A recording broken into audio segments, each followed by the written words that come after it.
ગુજરાત એટીએસને મોટી સફળતા મળી છે। એટીએસે ગાંધીનગરના અડાલજમાંથી આઈએસઆઈએસ સાથે જોડાયેલા 3 આતંકવાદીઓની ધરપકડ કરી છે। આ 3 આતંકવાદીઓ દેશમાં મોટા આતંકવાદી હુમલાનું કાવતરું ઘડી રહ્યા હતા। આ આતંકીઓનું પાકિસ્તાની કનેક્શન હતું। આતંકીઓ પૈકીનો એક અહેમદ મોહિઉદ્દીન સૈયદ એક મોટી આતંકી ઘટનાને અંજામ આપવા માટે રાઇઝિન નામનું અતિ શક્તિશાળી ઝેર બનાવતો હતો। પ્રારંભિક પૂછપરછમાં જાણવા મળ્યું છે કે આ આતંકવાદીઓએ લખનઉ, દિલ્હી અને અમદાવાદની ઘણી સંવેદનશીલ જગ્યાઓની રેકી કરી હતી।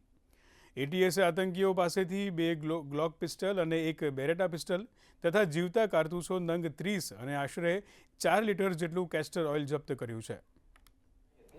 કે એક હૈદરાબાદનો રહેવાસી માણસ છે જેનું નામ અહેમદ મોહિઉદ્દીન સૈયદ છે।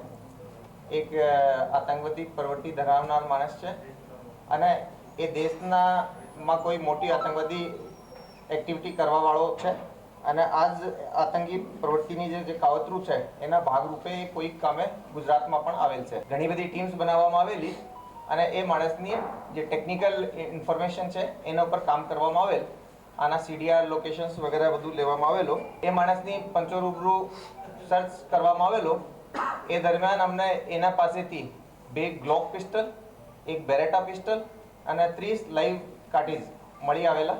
સાથે સાથે એની પાસે એક 4 લીટર જેવો લિક્વિડ પણ હતો જેની પ્રારંભિક એને જ બતાવવા મુજબ એ કેસ્ટર ઓઇલ છે એ એની ગાડીમાંથી સીઝર કરવામાં આવેલ। તેમ છતાં અમે ઇન્વેસ્ટિગેશનની રાહે એના દરેક પહેલું ઉપર ઇન્વેસ્ટિગેશન કરીશું અને અગર કોઈ પણ એનો લોકલ નેટવર્ક હોય કે ઇન્ટરનેશનલ નેટવર્ક હોય કોઈ પણ આઈડેન્ટિફાયર મળશે તો અમે આ કામ માટે વિવિધ ભારત સરકારની સેન્ટ્રલ એજન્સી સાથે પણ સંકલનમાં છીએ અને બીજા સ્ટેટ પોલીસની પણ અમને જે એમાં મદદ મળશે એ પણ અમે લઈશું અને જેટલા પણ બીજા કોઈ લોકો એમાં સામેલ હશે એને પણ